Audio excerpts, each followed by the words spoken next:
Now let's try that again. Now we have sound. I was gonna say we're both muted there. Yeah, and I was just rolling away. But anyway, we're gonna get started here in a minute. I think a bunch of them's over at Living Light RV, and Living Light RV is gonna rate us tonight. So Kent getting his head shaved. Their channel raised another 1,000 for Jerry, and so he promised to shave his head for 1,000. So they're over there doing that, and they're fixing to head this way. And so we're going to give everybody a chance to get in here, and we're going to talk about a new thing that we started just today, and it has exploded with support, and we're tickled to death with that. And so, but everybody knows Corey, Northwoods RV Life. He is a man. He's Mr. Blackstone, Mr. Technology. If you want to learn something, go to his live stream every week, and you'll learn something. Good to have you, Corey. Thanks for being here. Thanks for having me. So in a little bit, we'll give everybody, Blue Wave and all of them should be over here in a minute. We're going to go over what we've been, what the screen that some of you seen before we came on was all about. We're going to tell you about what Mask for Millie is all about, a thing that me and Tammy started today for Millie at Weekend RVing. We're going to get in on that and go over that a little bit. Tonight, we're going to talk about some things you can do and some places you can go to do work on your channel that cost you nothing, and Corey's going to give us some tips. He's going to maybe talk about a new channel he started, another YouTube channel, and if we have time, we may even talk Blackstone Grill, which I hope we get to that, because that really honestly is my favorite part. So I love my Blackstone. Y'all know I love my Blackstone, and when I need to know anything about my Blackstone, I just message old Corey. He knows. He is Mr. Blackstone. Yep. There's a lot of new models this year. How many? There's a lot of new models this year. A lot of new models. Man, I don't need to see anything new. Not right now. So we're about to get everybody rolling in here. There's Over the Hill RVing. Let's see who we started out with. I don't know if my link up there works, guys, so we may have to get some of the moderators to post a new link for Weekend RVing. But we got Chara Hearts, Kathy's Outdoors. I'm going to have to swap over to get down here. Kathy's Outdoors, RV Traveling MIA Researcher, RV Accident April. Lynn with Farm Okie, Jerry Holly, Lucky Dog Production Moderator, Sue, James Cat Niece, Howard, I can't pronounce your last name, Keppel, maybe, sorry, Scott Jacobs, RV on the Wayside, Crazy Shepherd, Senor Sister, Crazy Shepherd again, there we go, Mary Jones, Little Bit Crazy, man, I just love that name, Over the Hill RV, Blue Wave Odyssey. And I think that's about it. I think I said hi to everybody. If I didn't, I'm sorry. All right, let's jump right into this. And we'll fill everybody else in as they come in. Did I miss RV Dog? There comes RV Dog. So, all right. So what we're doing today, y'all know me and Tammy makes the mask. And we just got done doing this big fundraiser for Jerry Holly. And I want to thank you all for that. It was a great success. Raised a lot of money. And I'm tickled to death at all of y'all support. Well, Millie, over at Weekend RVing, y'all know her health issues. She's made a video about it. It's nothing secret. She's got a lot of health issues, and one of them breast cancer, and she goes into a lot of it on her video. I'll let you go watch that. But Millie got diagnosed with all that. It runs in her family. She, had been doing everything you can do to stay up to date with everything. And so she got diagnosed with this in the middle of the quarantine. So there's a long story here, but I'm sure she's made videos about it. But anyway, and in the process, James lost his job. And so me and Tammy wanted to do something, but we're like a lot of the others. We didn't have a lot of money to give either. Just like with Jerry, we had to be creative in how we give and stir up, being able to help people. So we were already making the mask, and we ran across a fabric. It's the breast cancer research fabric. And we thought, wow, we could do masks for Millie and raise money to help them out. So what we done was, me and Tammy, we have a nonprofit. A lot of you guys heard me talk about it, Dirt Road Mission. We put money into this when times are good, and we have friends of ours that own companies. They put money in it, and so we're allowed to spend it. It basically, if it's anything that involves the love of Jesus, we can do it. Don't have to be Christian based. It don't have to be anything like it. It can be buying a game system for a kid that's got, terminally ill, or it can be anything that shows love.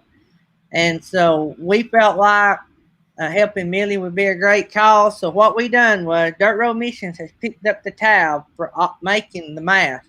So they're going to pay for everything involved with making the mask. They're also going to pay for the shipping within the United States.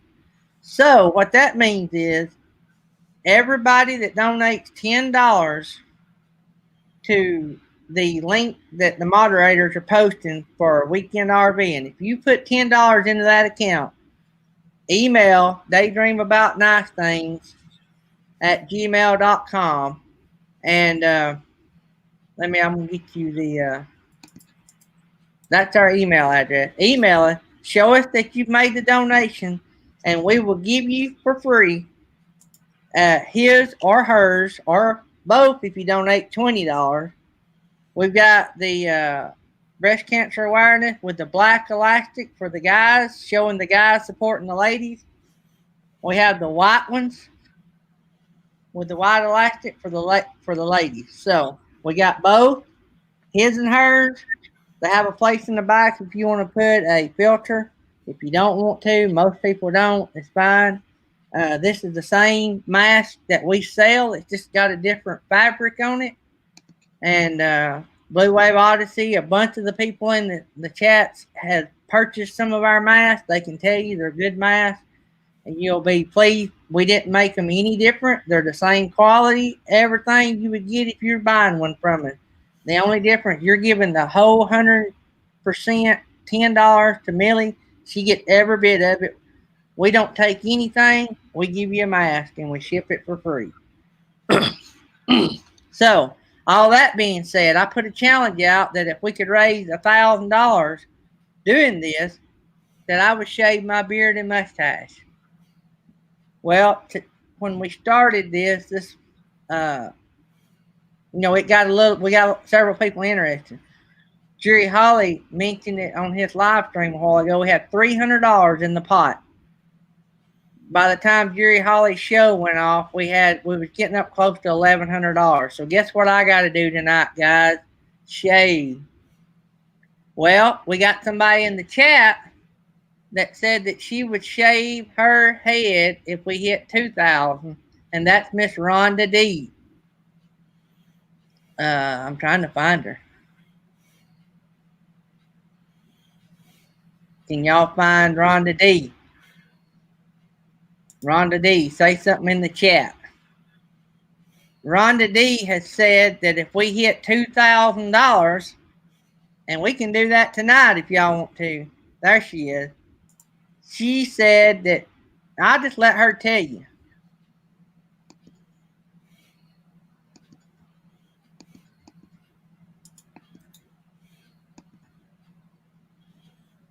Rhonda, if you want to come up and tell everybody, you can. If you don't want to, I understand. But if you want to, you can click on that link I just posted, and we'll let you tell them what you want to do.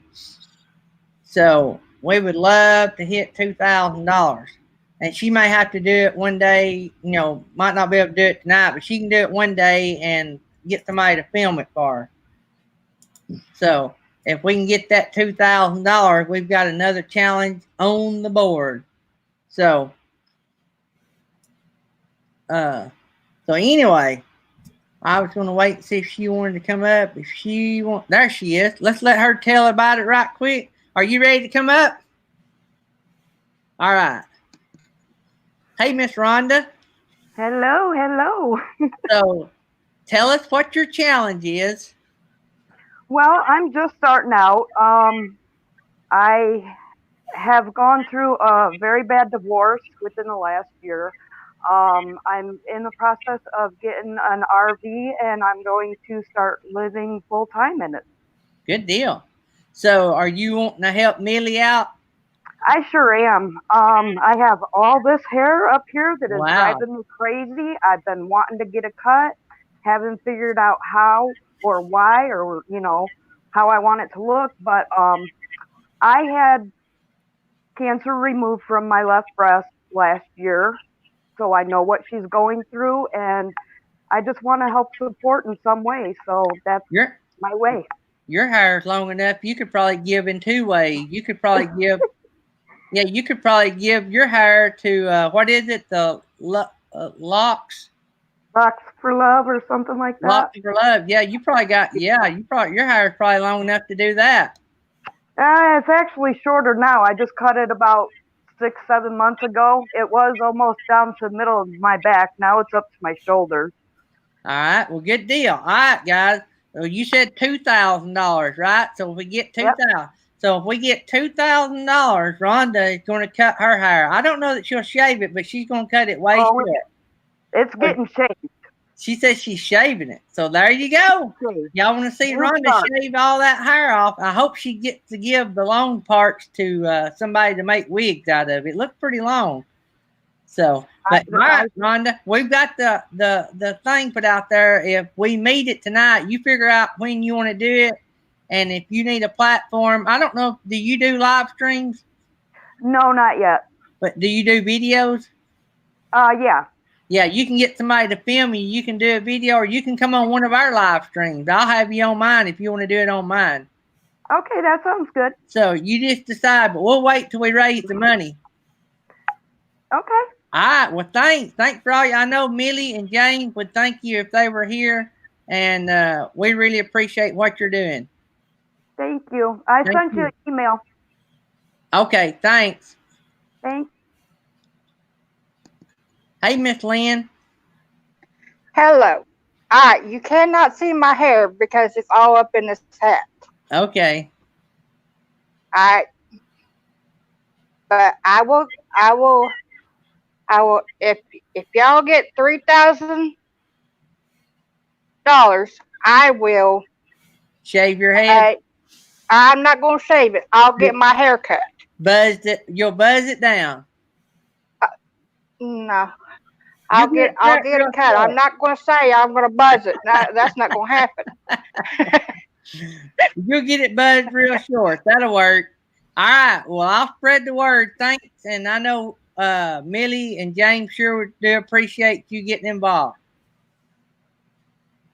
All right. All right. All right, guys. Y'all been challenged. So I'm fixing to... Hey, we got 45 people. That is nearly a record. That is a pretty good bit for us.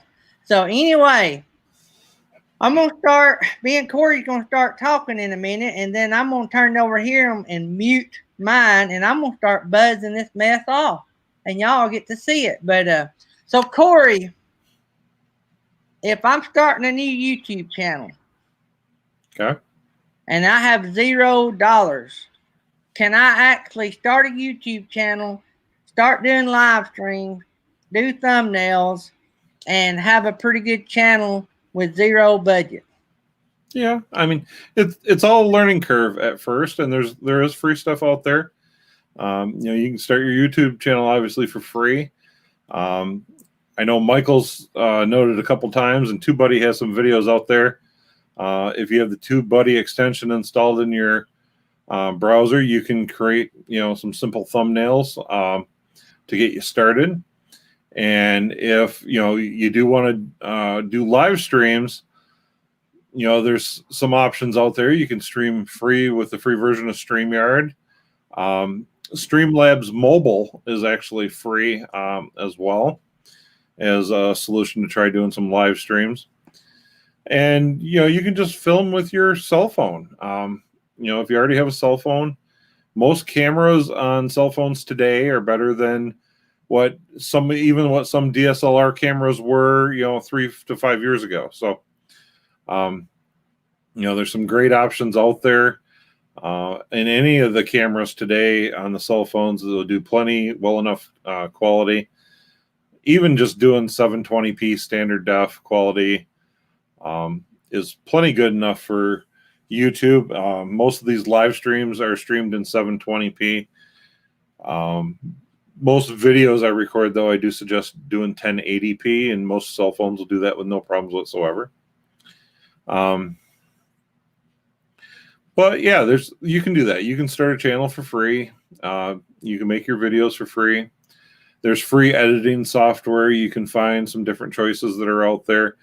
A good source for if you're wanting to do everything from a cell phone. If you haven't checked out D Minion, Nick Minion does a lot of the YouTube stuff on the desktop side of things, but his brother D, his channel is pretty much dedicated to the mobile side of creating and supporting YouTube. So he has some great apps that you can go out and that are free, and you can go out and you can, film with and edit with. He covers all kinds of anything you want to do mobile. And I know that's been some of the challenges with some of the people I've already helped here in the community is everyone is using something a little bit different, whether it be a different app, whether they're doing it from a cell phone, it's not a laptop. And that's challenging. I mean, if I were to do it strictly from a cell phone, I think I would probably go a little stir crazy. Me too. Editing video. I'm used to having, big monitors and things like that. I want to do all that work on a desktop or a laptop if I can. And, but I do film some on a cell phone. I mean, you never know. I mean, sometimes, we might just stop somewhere real quick and I might not have a GoPro on me or a DSLR on me. And hey, I always have my cell phone on me. So, you can grab a little footage off the cell phone and, iPhone makes the best vlogging camera, I think, because you always got it. It's easy to hold. It don't weigh a lot. Yeah. And you can buy gimbals for them. Yeah, the iPhones have fantastic cameras. I'm an Android user, so I have the Samsung 10 Plus, and its camera is fantastic too. Some of the shots that's been in our videos over the last year, have been from the cell phone. We started, with actually an 8-year-old GoPro that I have. I have some old GoPro 3s that I've had since 2013. And that was what we shot videos pretty much up until here, a little over about a month ago. We finally upgraded some equipment. But the majority of our content was shot on GoPro 3s. There was some of the intros and things like that we shot on an older DSLR camera that we have. It was a Canon T3i. It has its limitations, in video. It doesn't do autofocusing. It was older, it didn't have that many options for video, but it was able to do 1080p and you could use it a little bit. And, it was so old. It actually had this, Canon's known for having a shut off after recording video for so long. And, the old Canon that we had would shut off after 12 minutes. So if you were going to do everything, it had to be done in clips and it had to be quick. So we really wanted to upgrade some equipment, and it's nothing that you have to do. I mean, there's plenty of huge YouTubers that are out there filming every single day on their cell phone that are still using free apps and not using a computer at all. There's a lot of big YouTubers just editing on their phones and, just making it and getting it done. Everyone will tell you content is king. It's, and sometimes it doesn't have to be quality, as far as when it comes to, the footage itself. It's the content in the footage is what's, really makes the difference. I always said good content will override some not so perfect video quality. Well, yeah, and like I said, is that you don't have to have all this fancy stuff. I've been buying up equipment and trying to make things look as professional as we can, and you don't have to do that. I know a lot of you guys just have a green sheet you've bought from Walmart that you strap to the wall behind you to do green screens and stuff. I mean, we have an actual backdrop that we can do green screens on, or I have this wood backdrop that we use quite often. And, it just kind of comes down to what you're willing to put in it, because everyone will tell you you're not going to make big money on YouTube unless you're a super mega channel. So, in this stage of the game, you're gonna lose money if you're wanting to spend money on your YouTube channel. So, but you don't have to. You don't have to spend the money if you don't want to. It's a fun hobby that can be done for cheap or free. You can do it for free, and the good thing about free is it makes you appreciate when you get maybe a tad better. I'm into ham radios, and I've had some guys help me along as I've got radios. Matter of fact, we had a guy in our club that's been real successful in life. He gives all the new radio guys a handheld radio. Matter of fact, this is one of the ones he gave away. He gives all of us when we get our first license. And so, but we start out, he gives us a very basic something to communicate on. Then if we start buying things, it makes us appreciate it when we get it. Yeah. And, when we first started our YouTube channel, we didn't even really know what would come of it at first. It's nothing that we really planned to do. We were like many of you guys that were starting your channels. We were watching RV videos on YouTube pretty religiously, just for entertainment and learning things and things of that nature. And, I had some GoPro. I had a GoPro and a DSLR that we've used for years for just capturing family vacation stuff and pictures and things like that. And, one day our girls, kind of flat out asked us, they're like, well, you watch so many RV videos on YouTube. Why don't you guys just start a channel? We're always doing upgrades to the RV and things like that. And Lori and I thought about it for a long time. And, for about, I don't know, a couple months or so, we kind of hee-hawed around about it. It's like, well, is this something we even really want to do? I work full time.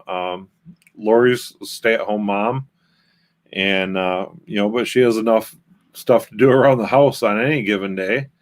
Do we want to add something to that? And we decided, at the point in time, to not really look at this as, if we're going to do this, we're going to do it as a hobby. We looked at it as we were going to go into this thinking the lines of a potential business down the road. And I know you've probably heard it from a few others. I heard it again tonight in Michael's live stream with Wayward Wags. Dustin made the comment of, don't think you're going to get full-time results without putting in the full-time doing it. Right. So if you want the full-time results, you have to kind of think of this as a job, and you have to set time aside to do it and, do it. But if you're going to do it as a hobby, it's going to be a hobby, and it is what it is. You're probably, never going to hit 1,000 subscribers if it's just a hobby, or you might not ever reach your watch hours if it's a hobby. Because it's a lot of work, to do this kind of stuff and actually pull people in from even outside this community. If you're looking for good, loyal subscribers that come back all the time, the reality is that there's a lot of work involved in getting those subscribers and keeping those subscribers. So, have you ever shaved looking at a computer monitor? No, can't say I ever have. It ain't no fun. I especially in interview somebody. I know that's got to be awkward, but I promised I would do it. So, hey, you look funny without a beard. I've always seen you with a beard, so I don't shave it very often. That'll have to do till the night. Y'all like that? So before I go to bed, I'll go in there and clean that up. So, good deal. So, weekend RVing. Have we gained any money while we've been in here? I got a few hairs on my touchpad. Not too bad considering. Pretty shaggy. I'll clean it up tonight. It'll look better in the morning. Blue Way won't know who that kid is. Would you, Corey?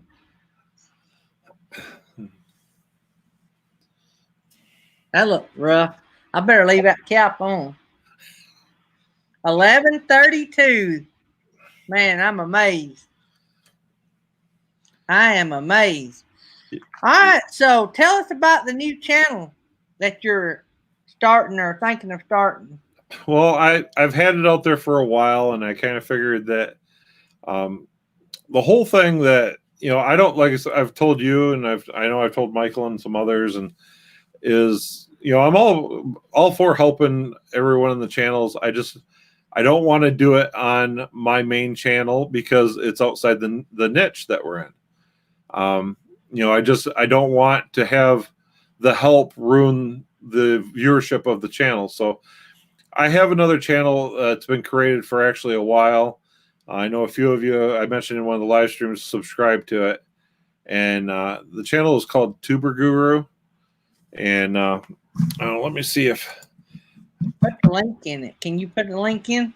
It won't let me in the live stream of StreamYard, but I can probably put it in the private chat here and have you do it. If you can see that in the private chat. Yep. So that's a link to the Tuber Guru channel. And right now there's no content on it other than some playlists that have some of the big YouTube experts videos in there. Is that TUBERGURU? Yep. Tuber Guru. Yep. I posted it. Is that right?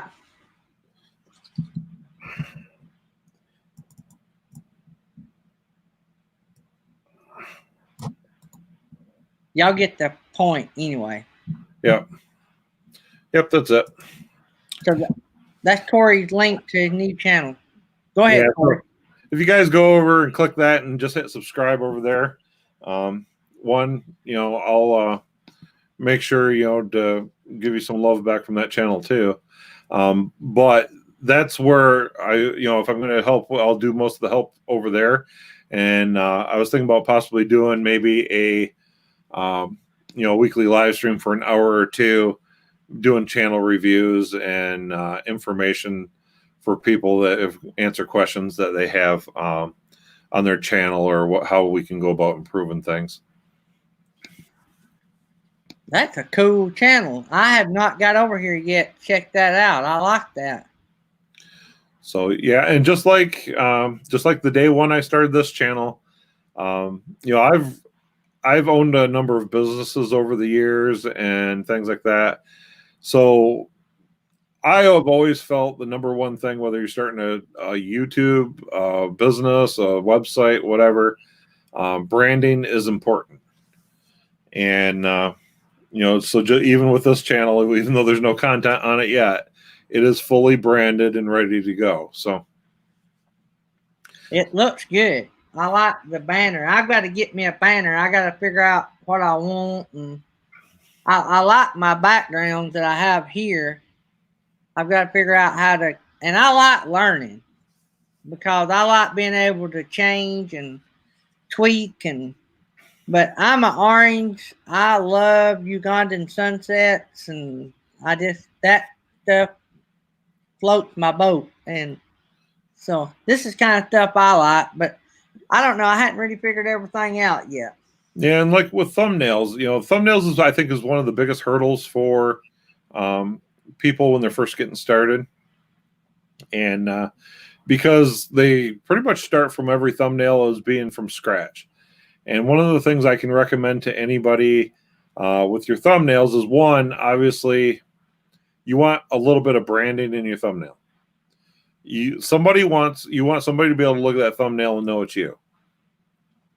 And not so much when you're little, but as you grow and people get to know you and start to relate with you. I'm pretty sure there's probably not a single person in this room, if they see one of my thumbnails on YouTube, there's no question about where it's from. Yeah. And there's a reason behind that, and there becomes a certain amount of the psyche that you start to learn, and you notice something at a glance. And there's other things that come along with that too. And I got a little list here I wanted to kind of share with everybody. Yeah. Of tips for thumbnails. And this is kind of goes right from even to Buddy recommends this. vidIQ kind of recommends the same thing. Morning Fame, all the different keyword search tools that are out there are all pretty much on board with the same scenario when it comes to a thumbnail. And the number one thing is to make sure you use bright, high contrasting colors.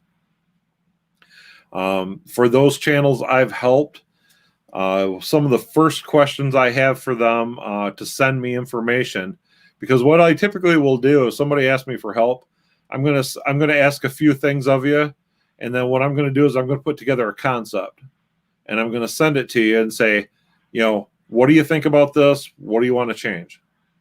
And we can go from there. But when you're first starting out, most of you may not have a clue where you want to start yet. Yeah, like me. Right. So, I'm going to give you a starting point that doesn't have to be the final point. It's just a starting point, and we can go back and forth, and we can tweak things a little bit here and there until it fits you and your channel. I think one of the great things that we did with that is with Kathy's Outdoor Adventures. And just to kind of share my experience, with Kathy and even Susan from New Horizons, first thing I ask is, I want you to send me a few pictures. I want you to send me some pictures of yourself with a nice background, preferably scenic or something of that nature. And I'm also going to ask them what their favorite color is, and not a dark color. And they're going to come back and they're going to shoot me a couple pictures, and I'm going to kind of choose from that what I think might be a good concept for it. And I know everyone's like, oh yeah, I have to have this panoramic picture and stuff like that. If once you start to play in a photo editor and you can start to learn it a little bit, you can get away without that. I don't know if you've seen Box Van D's photo. I love it. Her photo didn't fill the screen at all.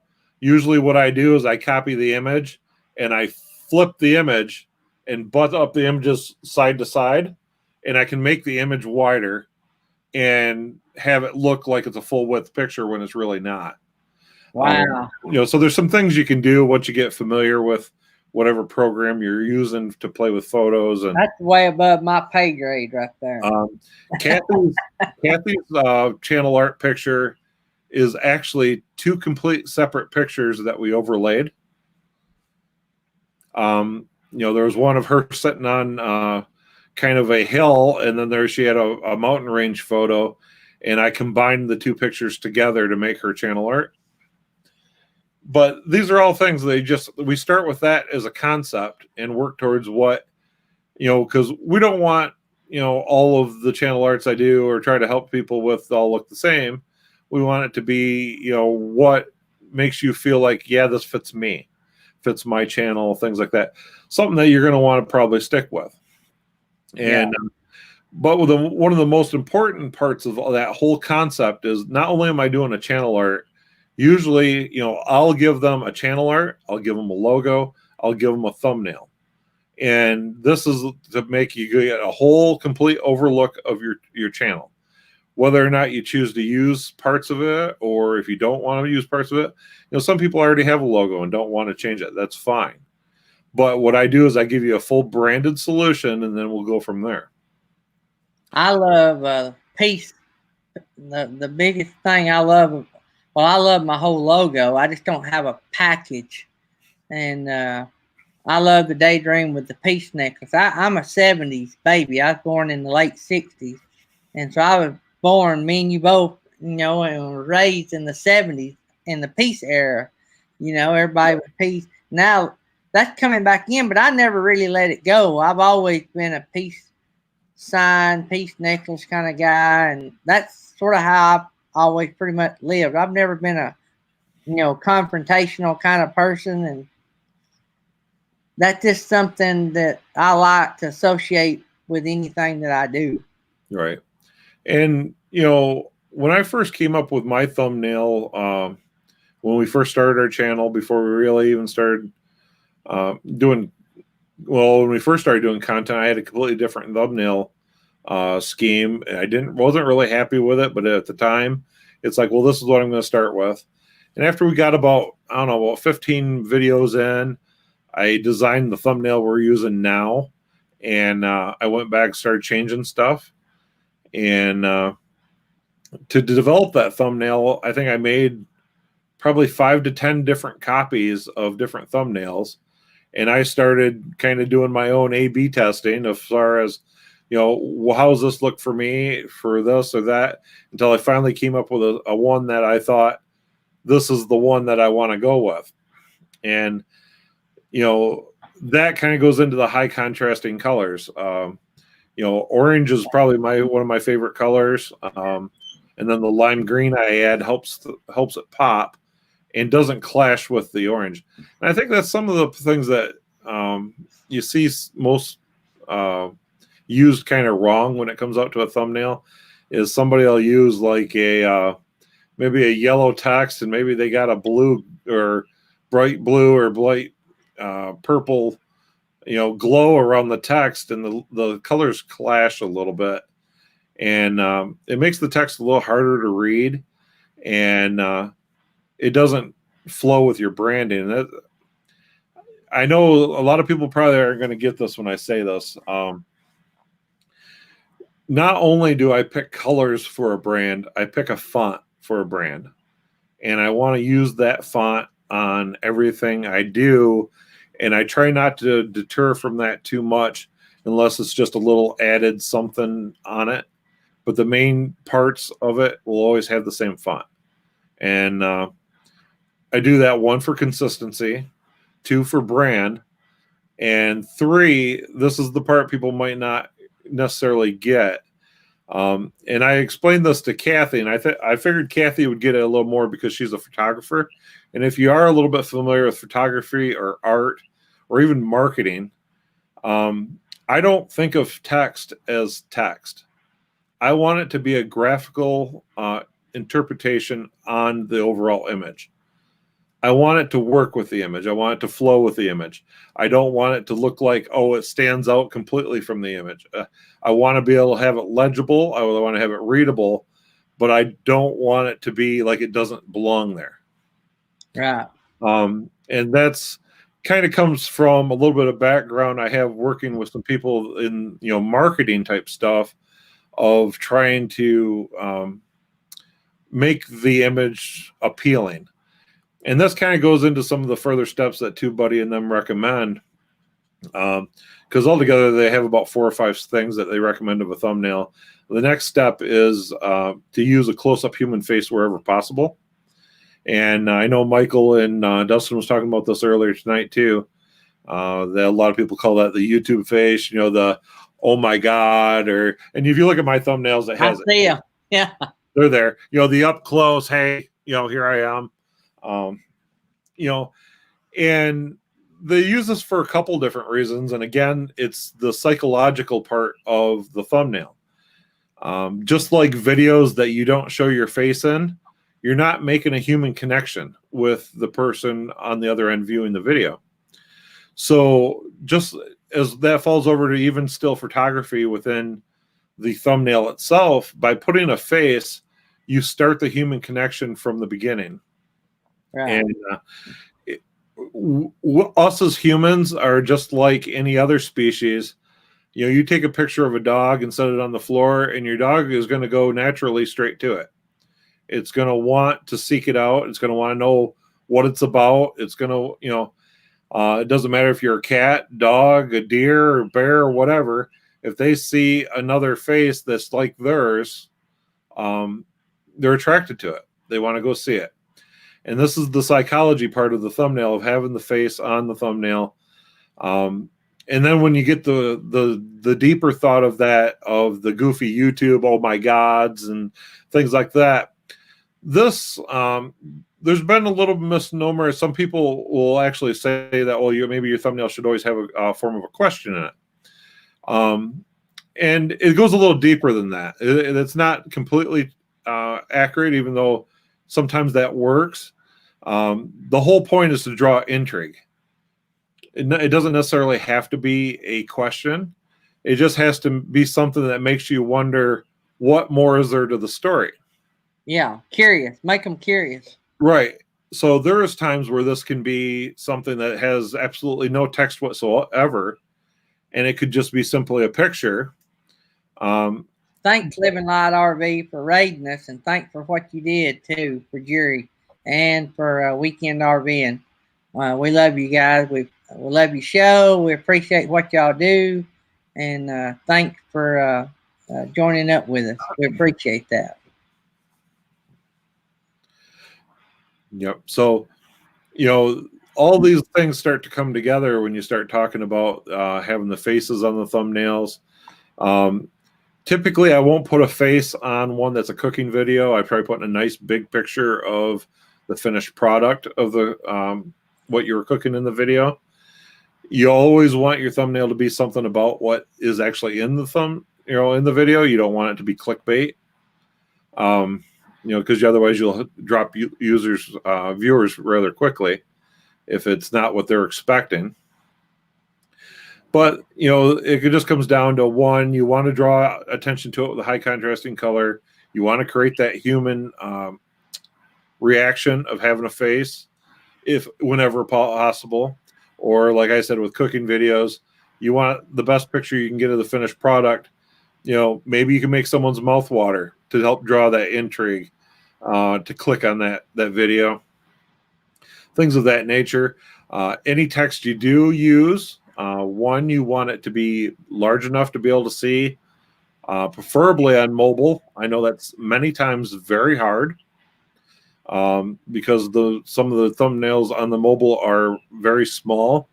I know there have been updating some of the things on the app, that when you're on the home screen on YouTube on the app, the thumbnails now are larger so that people can see them. But when you do a search on the mobile, they're still the smaller versions of things. So you want to try having the text as big and legible as you can. And you want to make use of, like I said, you want a font that you use, that's yours, and colors and shapes that you may use, that is what makes up your brand. Yeah, I know, and I talked about this. I think it was on Michael and Shelley's Tech Talk today, our Epic RV Adventure. I think I mentioned it. I will not rent a movie if it has a terrible trailer.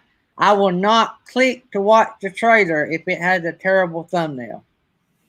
Right. My family, you can go in here right now and they'll tell you, I will look over 100 movies.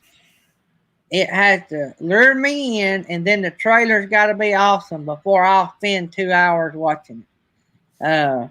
They can go in there a lot of times and they'll find a good movie, won't tell me nothing. They say, hey, we found this good movie, watch this trailer. Be awesome. But when I seen the thumbnail, I passed over it. Right. You know what I'm saying? I tell them every now and then, just pick a movie, because the thumbnails are so terrible on Netflix right now and Amazon. They just don't lure me in. They look like a thumbnail off the 60s, and you're trying to get me to watch a 2020 movie. Right. So with all these things being said, what a thumbnail should be, I think this puts some thoughts on what you can use to do your thumbnails. Now, there's hundreds of free programs that are out there, and everyone's going to have a different choice of what to try to use. I think the thing is, what key features of the program that you're going to use, because there's some stuff out there that you can just slap text on a picture and call it good. And for some people, they try to do the best they can with that. It might not be the best they could do, but it's they might not have the training to be able to do more than that. So for those people, that might be all they need. But some of the things I would suggest in a program that you're going to use to make a thumbnail, one of the biggest 2 items is, one, you want a program that you can create an image in layers. I use Photoshop, but there's a number of other programs that let you do layered images as well. When you tell everybody what you mean by layers. Basically, when you lay down pictures inside of like Photoshop or some of these other photo editors, you have like your background layer is here, and then you can lay other images on top of it. So you might want to be able to place a logo on top of it. Right. Or like what I have, when you look at my thumbnail, the reason they all look identical and all look the same is I make a template for myself that I create a partial document and I save it. And that's what I pull up every time I make a new thumbnail. And what it is basically my outside border with the logo and the text. I do that on Canva. I plunk in the background image or whatever image I want to show up in that. It's like putting a picture inside of a picture frame. Yeah. And then all I have to do is plunk in a background, change some text, and I save it. Yeah. And then that thumbnail's done. If I didn't have that template, I could easily spend an hour and a half trying to recreate that every time, and they're not necessarily always going to look the same if you're recreating something all the time. So templates are great if a program will allow you to save a template and let you work in layers. And the other thing that is a really big benefit is if you work in a program that lets you use your own fonts. A program like Canva, it's good, but it's still limited a little bit. You can't, change. What I do, I break down the fonts. See ya, our epic RV adventure. Thanks for coming by. Yeah. I load up 2 different fonts, or I break the font up. I ungroup it and use certain fonts out of a grouping. Right. See, if I want a different font, I go find a font and I load it on my computer and it's in my Photoshop. But when you're using programs that are web-based, many times you're limited to only the fonts they let you use. Right. So that's why I kind of suggest, especially if you're working from a computer, whether it be Mac or PC, try to find a program that you can use on that to create your thumbnails, because you're going to have more flexibility on what you can do, especially in the font arena, to try having something that's special to your brand. Right. Now, I was lucky enough helping Kathy because she's a photographer, she was familiar with Photoshop. So I gave her a tutorial. We did a little team viewer session, and I was able to, connect to her PC and watch her in Photoshop and walk her through a couple things on how to start putting thumbnails together and create a template and all that stuff. And, if any of you haven't checked out Kathy's channel as of late, we did that roughly about a month and a half ago or so. And I think she's gained 200 subscribers in that time. Wow. So there is a lot of power in looking professional. I will, I'll share her page and let everybody see it. And, well, when I helped her, she was not quite to 350 subscribers. And I think today when I talked to her and I was looking at her channel, I think she's at like 538 right now, I believe. Yep. So what about that? That's amazing. So yeah, as you look, you can see that she's got a consistent brand, everything, colors. I do suggest if you have a logo to put that logo is small in the corner of your thumbnail so that it does look at it. You don't want to take away from too much of your viewing area of your thumbnail, but you do want it to at least start looking. And you can see there those thumbnails at the far right hand side. I had sent her a template and she was trying to do it in a different program and they didn't quite look right. And then these last 3 that she did was after we showed her how to do that in Photoshop and get it layered correctly. And now you can see it's got the nice teal border all the way around the outside edge, and it fits the screen really good, and it's starting to build her brand out now. So I love it. I love the green. I haven't been on there. Hey, for those that don't know, Kathy took that picture. Yep, she took all those pictures. I had her send those to me, and like I said, that channel art at the top was actually 2 different pictures.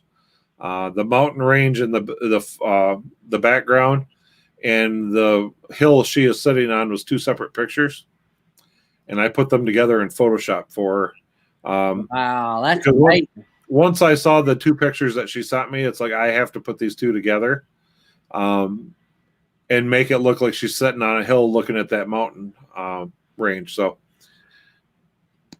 I may have to find me a job at Taco Bell and hire you to do mine. I love that. I would love to have my Uganda pictures, some of my Uganda pictures on mine. I've always wanted a radio station in a hut overlooking Ugandan safari. That's what my mind has always thought. But you start saying that, people think you're loony. And we got plenty more to do on her channel. I got plenty more to do help with Susan's. That's outside of branding, that things that can be done to help improve your channel.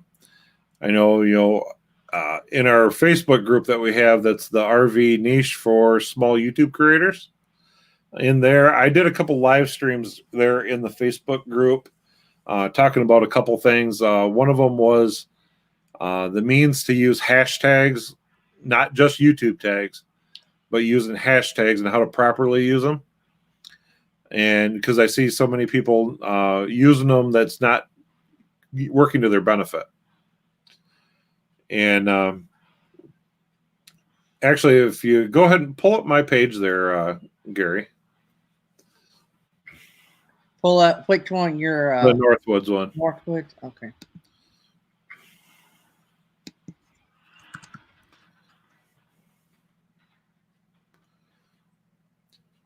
As he's pulling that up, what I'm talking about is hashtags. A lot of people will get confused on how hashtags work on YouTube because they don't necessarily work like they do on Instagram. Instagram, you want to use kind of a combination of hashtags of different sizes, so that you get a broad chance of people finding you. And YouTube doesn't work this way. So right there, if you click on my highlighted one at the top, the chicken bacon ranch sandwich right there, you can just click on that, and then guys, we're doing something special right there. And where I'm talking about hashtags is if you see those 3 hashtags right above the title. Yeah. Right. Those are in the description. Where you see a lot of people misuse them is they'll try putting hashtags in the title, and they don't belong there. Yes, that'll be searchable in the title, but you're hurting yourself.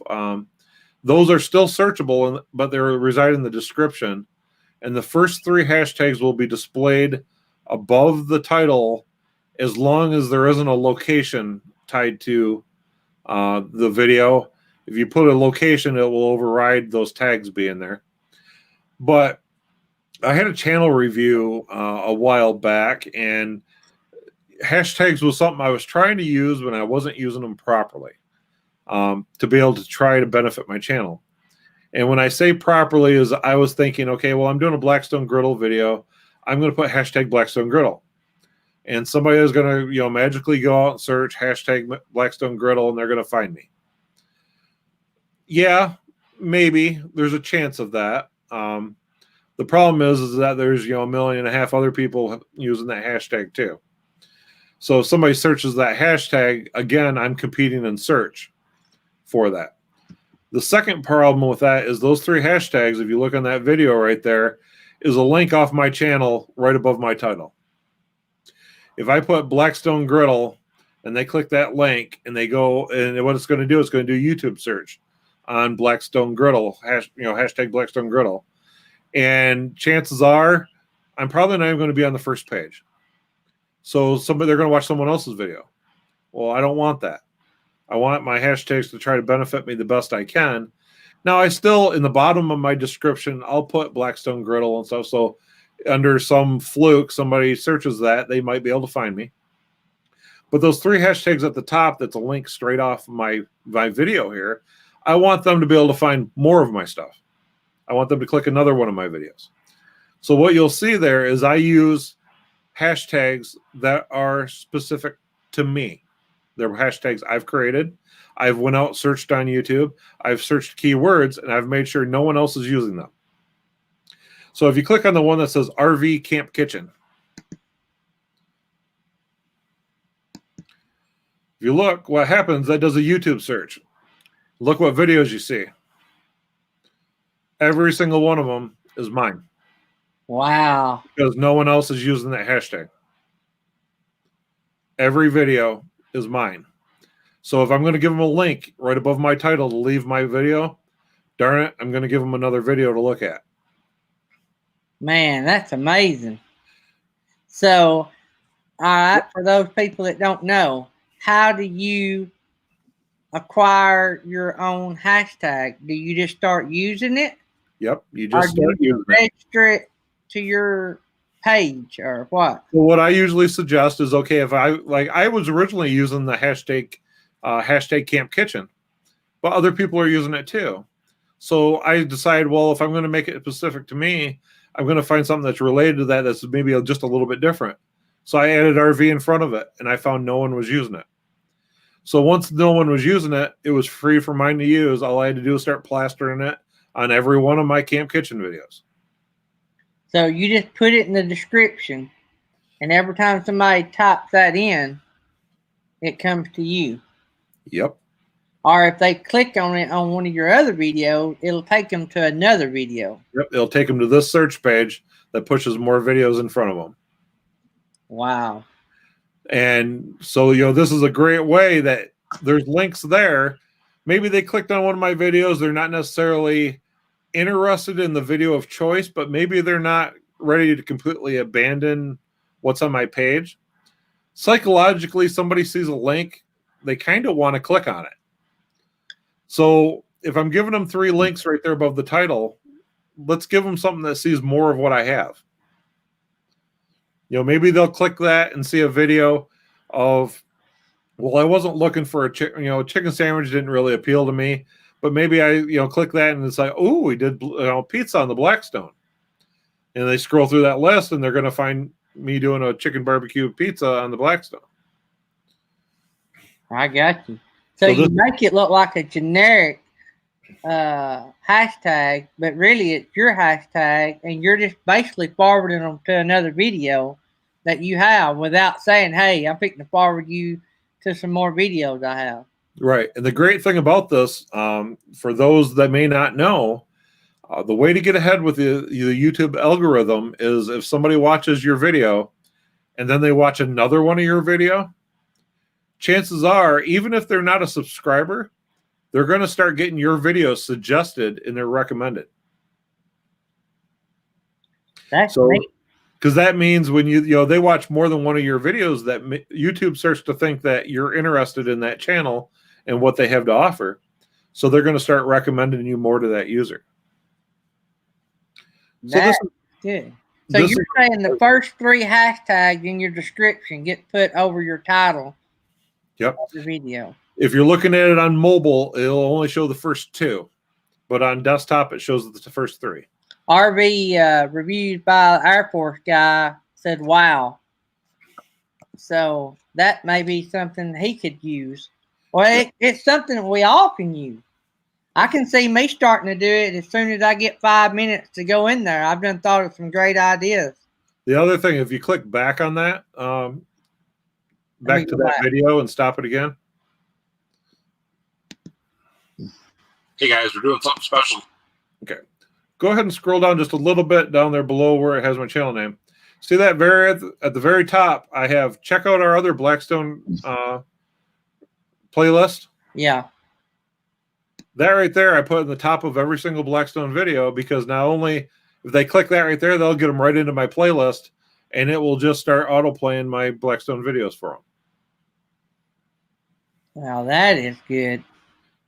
And I put it there at the very top because when it shrinks up and has the spot to read more, at least that's still up there where they can see it.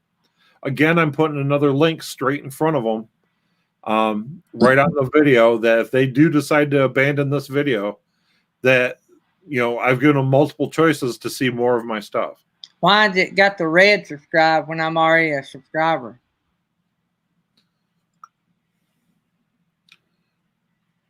From what I see on your screen, it says subscribed. I know it says subscribe, but I was already a subscriber, so I don't know why it was red. It happens a lot with YouTube. You never know. Maybe it gave you another one. The other video that I did in our Facebook group was talking a little bit about playlists. And far too often I see a lot of people not completely using playlists to their advantage. They're using playlists to, yes, group some videos together. That's kind of naturally how people want to do it. But you can also use your playlist to organize your homepage of your home screen of your YouTube channel and how you want that page to look. And I know I talked to Jerry from Happy Place Diaries the other day on the phone about some things that I thought might be able to help with playlists, and how I see a lot of people list it, and I think it's because it's the default option when you go to add a section on there that comes up as created playlists. Created playlist gives you that little smunched together looking icon. It tells you how many videos are in the playlist. But if you choose single playlist, it'll put it so that you can see full thumbnails all the way across the row. And you're giving them a full look of each individual video in that playlist.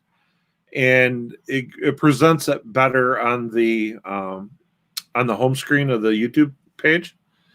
And in doing so, especially if you're a small channel, you might have videos that you might put in multiple playlists.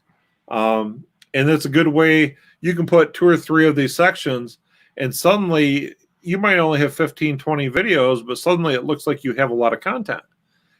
Because when somebody first hits your YouTube page, more than likely, they're probably just going to either watch one video, maybe 2 at the tops, and they might take a look at your channel before they make the decision to subscribe or not. If you don't look like you have content, they're not going to subscribe.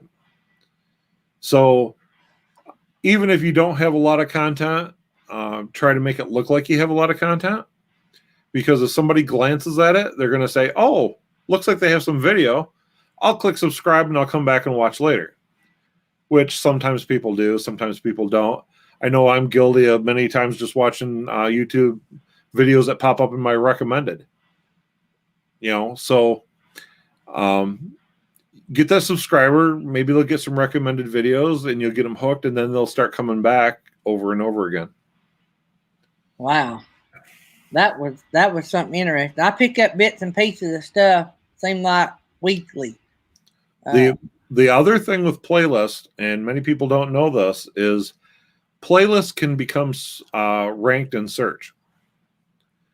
But in order to do so, one, there is a spot on your playlist that you can put a description in your playlist, just like you do a video. Now, also within that description, I will also include hashtags, because if one of those hashtags come up, they can find my whole entire playlist and watch the whole thing. So always include a description on a playlist. If you are using hashtags, include a hashtag in that description as well. And the other thing, as you start digging more into playlists, there is a section under the advanced section of the playlist that you can mark as the primary playlist for a group of videos. So like on our page, we have different ones for Blackstone griddles. We have some for Mackinac videos, things like that. Now you can only choose one default playlist for a video. So if you have that video in multiple playlists, it can only be so in one. So try to group your playlist, the best you can. But like when I'm marking Blackstone griddle stuff, I mark that as the designated playlist for Blackstone. What that does is that whenever somebody watches one of my videos that resides in that playlist, it's a higher probability that the next video suggested is going to be another one of my videos from that playlist, because it links the videos together as being kind of like a series. I got you. So we've all seen these training videos that you go out and do, and you watch part 1, and then oddly enough, part 2 auto plays next. Well, that's because those are linked together in a series and a playlist. I got you. So you can use these tools to try getting more views. Because like I said, with the algorithm, if somebody watches one of your videos and they watch another one of your videos, that's more suggested. And when it comes right down to it, where the game is to get your video suggested. That's where you're going to get your most views from anything, is from suggested views. Doreen wants to know if she can be a member of your Facebook group, even if she don't have an RV channel. Like Sure. her channel isn't about RVs. Sure, she can. Not a problem. It said join if you are an RV channel or something, and she didn't want to unless she. Yep. Feel free. Go ahead and jump in there if you're a YouTube creator. Yeah, did you hear that, Doreen? He said that was fine. Yep. We started the group mostly just because of the RV community that we're working with here in YouTube, and we wanted to be able to have a spot where we can communicate, maybe do some talking about collabs.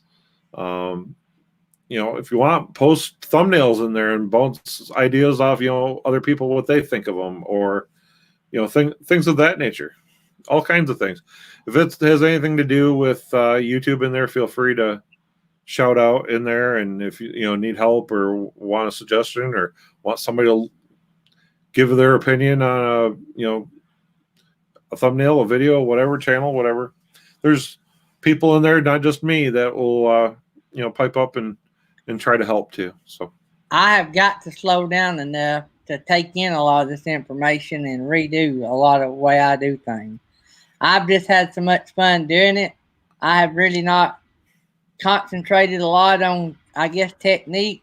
I'm just having a blast doing it. Well, the really good thing is that when you do get somebody that gives you a channel review, yeah, and they look at your channel and they have a hard time finding something to tell you to fix, that's when you kind of know that you're starting to do things a little bit right. Yeah. Now sure there's a lot of the stuff wrong with mine. Oh, I'm sure. There's a lot of stuff still working on ours, and there's other things that we're working on too. We got a whole lot of pots in the fire right now with different things. We've talked a little bit before about some of the Facebook groups I have, because I have other groups too. One of the things that I started very early, I wasn't so interested in pumping the videos out one after the other. I was wanting to get to a point where I was wanting to prepare everything that I needed on the back end for this YouTube channel. When I first started the YouTube channel, I made sure I had a website. I had site I could post blogs on. I have a Facebook business page. I have some Facebook groups, and I wanted to really try to detail some of those Facebook groups into things that relate to the YouTube channel, because even though I may gain people in those groups from Facebook, they might not necessarily be looking for a YouTube video that they know of, but it might be a subscriber I could gain down the road. And what this is in marketing terms, this is kind of considered as traffic funnels. And how am I going to get traffic to my YouTube channel? So one of the groups that I have started, actually I have two groups over there that are doing the second one's starting to pick up now, but the biggest one is the Blackstone group. It's called Blackstone RV Camp Food. And we started it out at the beginning of the year. We were at 1,000 members. Yesterday, we broke 28,000. 28,000. Yep. Facebook groups grow pretty good if you have a good topic. Blackstone's a hot topic, mainly in the RV community, even more so than I learn about them in the RV community. So that dream and changing lanes is where I learned that Blackstone even existed, and they sell them at Walmart. And that was when we first started our channel. I knew from day one, a month before I started my channel, I bought my Blackstone. And I knew from day one that that was going to be one of the things that the channel was going to be about. It was Blackstone cooking, some at the campsite, some not, because, you know, we're in a seasonal state. So we store our RV. We're not always on the road camping. So I can still cook outside those, you know, that time. So I've been doing some cooking over the winter here and everything, and still posting content and, you know, things to kind of keep things going as well. So I wanted to create that Facebook group to, one, because you start looking at Facebook and you start looking at the other Blackstone groups. They're all 50, 60,000 members. And I'm thinking, if there's 50 or 60,000 members in these groups, all they need is another group to know about. And it's a group I could control. A lot of times you try posting videos and stuff in other Facebook groups. Sometimes the admins aren't real keen on that. They'll delete your content. They'll, you know, boot you out of the group, whatever. So I wanted these groups to be under my control that I could use for my purposes. So I have a couple different groups. I have the Blackstone one. I have an outdoor camp cooking that's more cast iron, Dutch oven type cooking. And I also have one called RV Help 911, which is more of a members helping members with RV issues. And I haven't really pushed that one too much. That one only has, I think, a few hundred members in there right now. But I'm about ready to go ahead and start pushing that one too, to start getting some people in there. And all you have to do is, if you're interested in that group, is go to rvhelp911.com and it'll take you straight to the Facebook group. RV help. Yep, rvhelp911.com.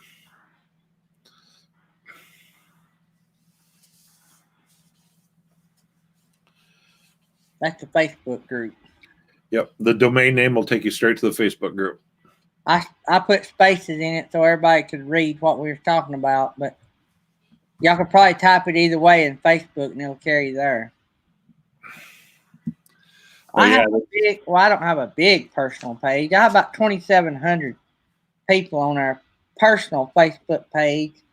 Our Daydream page, about 200 or 300. But we have more people from our YouTube community on our personal page than we do our Daydream page. Right. And, you know, a lot of people might think, well, I want to put all my effort into YouTube. And if you choose to do that, that's fine. You know, but I'm looking for traffic funnels that'll keep me sustained growth over time. So I've always looked at the other traffic funnels that I can create.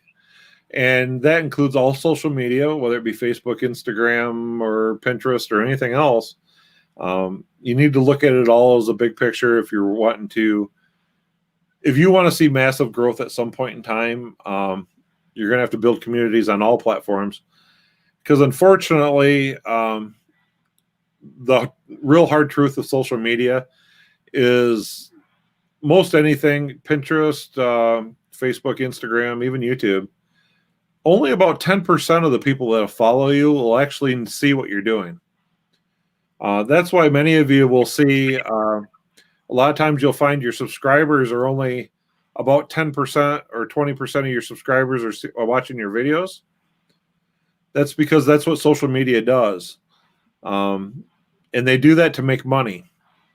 They, you know, if you pay them, they'll see it. If you don't pay them, that's what you get. So one of the very first things I did, because we started our website, so we paid for hosting through GoDaddy. And one of the great things GoDaddy does is they give you some credits to be able to try to promote your business. One of the things they do is they give you some Facebook ad credit, they give you some Google ad credit, things like that. And you can use this stuff to try to promote your business and get found. So how I used my Facebook ad money was not to try to push them to a YouTube channel that I didn't have much content on. How I did that is I started my business page, and I used my ad credits to push people to my business page on Facebook. Now, Facebook likes this because you don't leave the platform. So for my $100 credit that GoDaddy gave me, I got 1,200 real followers on my Facebook page. So that gave me a page that I can share my content to each and every week on Facebook, and push that in front of those people to be able to start seeing. Now, I think we'd all love to be able to have 1,200 people that we can push stuff in front of that we control as far as, the page. And one of the great things about it is the fact that, Facebook limits what even the people that like my Facebook page, only about 10 to 15%, when you start looking at your reach, is going to see it. But still, if I have 1,200 people, I got 120 people seeing my post every time I post it. Right. So I post a video in there. If you look at most of our videos, most of them will easily exceed the 100 views within the first 24 hours. And that mostly comes from Facebook. If you look at our analytics, majority of our videos, that first initial hit of views comes from Facebook. But this is ways that it was free money that GoDaddy was giving us to do. We did use our Google ad money to promote one YouTube video. And I will suggest, if you're ever going to promote a video on YouTube, don't do it on a video you care about. Do it on a video that is maybe an introductory video, a trailer video, something like that. Because the problem with it is that when you pay for them to send people to your video, what happens is when you stop paying and the engagement falls off, the algorithm, kills it. So that video is going to go downhill fast after you stop paying for people to see it. Yeah. So don't do it on there, but it is a good thing that if you do decide to promote a video, the one great thing about it is when you promote it, you can put keywords just like you do for tags on your YouTube videos for people to find on search in YouTube. But when you pay for it, they show you what keywords work. You'll actually see how many clicks you got on each keyword if you pay Google to know. So that was good information I did get out of it. I got about 2 or 3 tagged keywords that I know work for our channel. And this is one thing that I talked a little bit to Mark, Art of RVing. If you guys don't know, I'm going to be over there with him on Thursday night talking about social media. And last week he was talking about keywords and ranking and search and things like that. And the important thing to know is that keywords that rank for one channel might not rank for yours. So it all depends on what your channel averages are. And when I say channel averages, this is kind of the thing that I think a lot of people, it's hard to get the information if you're just using TubeBuddy or whatnot. But the algorithm actually looks at your channel as far as what your averages of your channels are. How many average views do you get per video? How many average subscribers you get per video? How much watch time you get per video? And all of these things, as that goes up, increases your ability to rank and search. And this is why big channels kind of smother us small channels out. The possibility is there, but to rank, you have to use maybe not so common tags that the competition isn't as high. Because if the competition is there and these other channels have better averages on their channels, they're going to outrank you.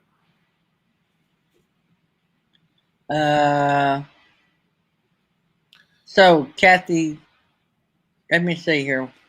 I think Doreen, but where do I add them in the top? Let me see what you're saying. No, you put them in the description if you're talking about tags. Yeah, those hashtags go in the description. Don't put them in the title. The first 3 goes above. Well, YouTube will automatically put them above your title when the video's being played, right?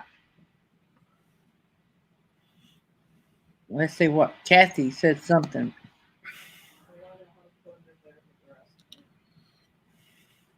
I would ask the question, of course, this was correct information, but I believe he said not to put them in the title. Yes, don't put them in the title.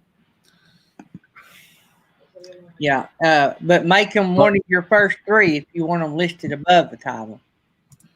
Let's see here. Am I able to share something on your Streamlet, Jerry? You should be able to, or I can if you can't. I think you can pull it up, and then I have to share it. Because what I was going to do is I was going to actually pull up one of my details of one of my videos and see if I can share it to show that. I like to lost my battery. I've got a battery charger. It gets hot. I think my battery's going bad on my Mac, and it's just killing the charger. But my son brought me 2 ice packs. I'm going back up. I got down to 4. I thought we was fixing to have to shut it off. But now we're gaining power. So maybe we'll be able to, yeah, we're up to 7. We stopped the hose up in the boat. So let me see if I can share this here. Video detail, share. Okay. yeah, I may have to click on it. I see it down here. Yep. Go ahead and add that up there. Okay. Now it might be kind of small to see on your screen here, but what we're going to do is I'll go ahead and I'll show you up here. Right here is the description. And it doesn't matter where the first 3 hashtags are in your description, but the first 3 hashtags will show above there. And if you look, I actually put them right here where it says share your photos with us at, and then it has hashtag Northwoods RV Life, hashtag RV Camp Kitchen, and then whatnot. And then you'll notice I also, in my descriptions, if you go all the way to the bottom of my description, I include a few more hashtags down here. Now, some people will tell you no more than 10, others tell you no more than 15. Try to limit as many hashtags as you use altogether. But it doesn't matter where they are in the description, just the first 3 will show.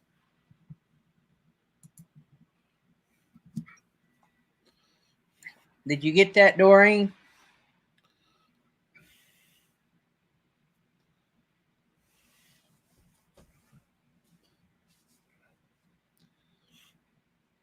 But yeah, they don't matter where they are in the description, just as you're going down through it.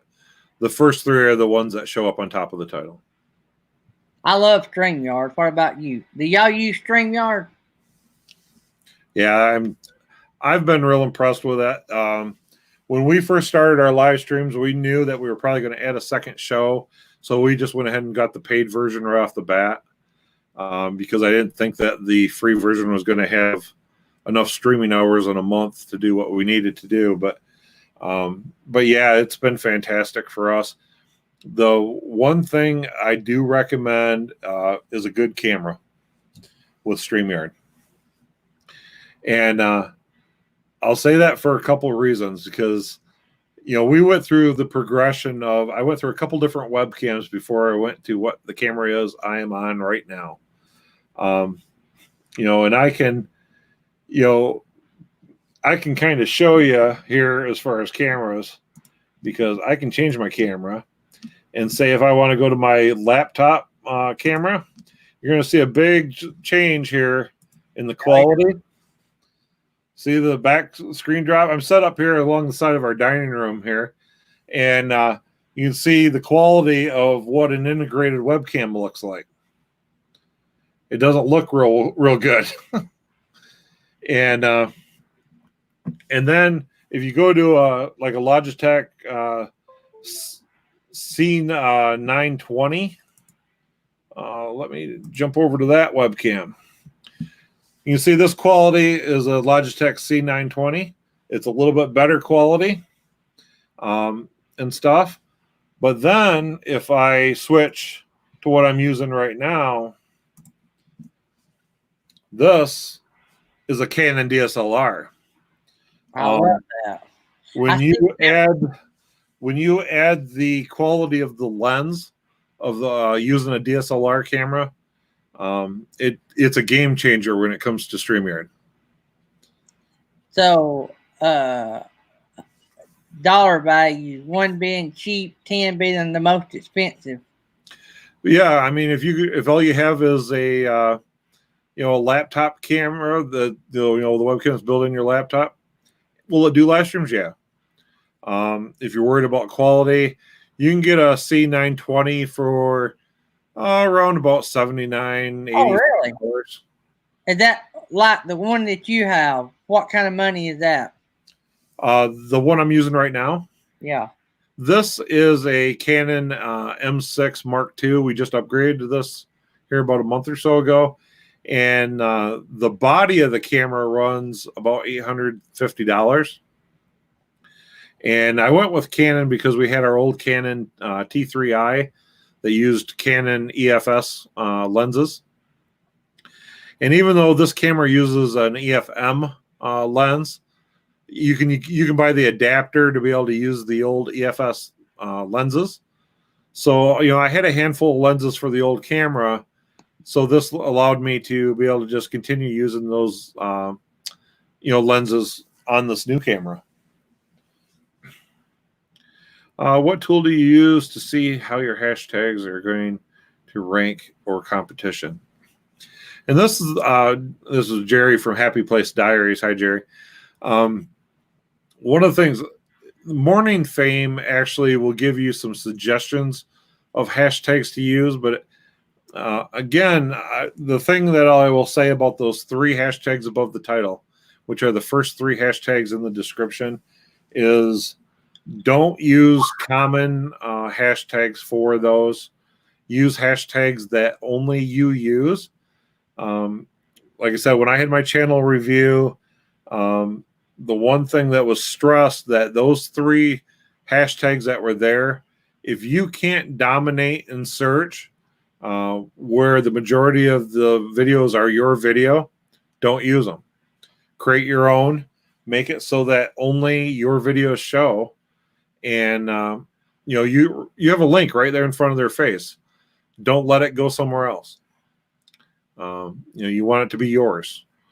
And that's why if you look at my hashtags, my first 3 hashtags are Northwoods RV Life, which will show you every one of my videos.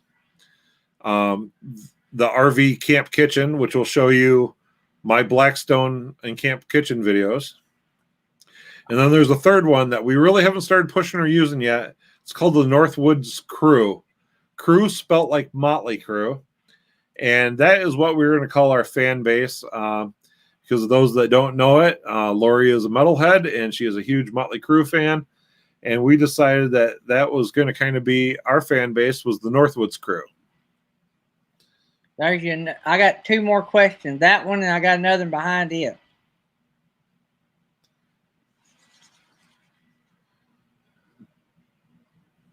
How come my YouTube studio does not give me the consider using box above the title box?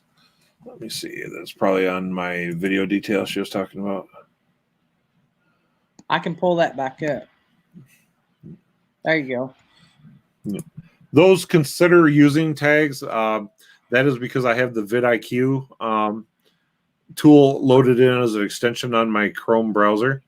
If you have vidIQ, it will do some suggested keywords and tags on there.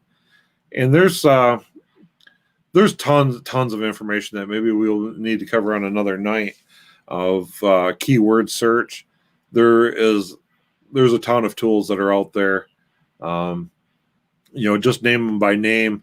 You have your TubeBuddy, you have your vidIQ, and Morning Fame are your top 3 for using for keyword search.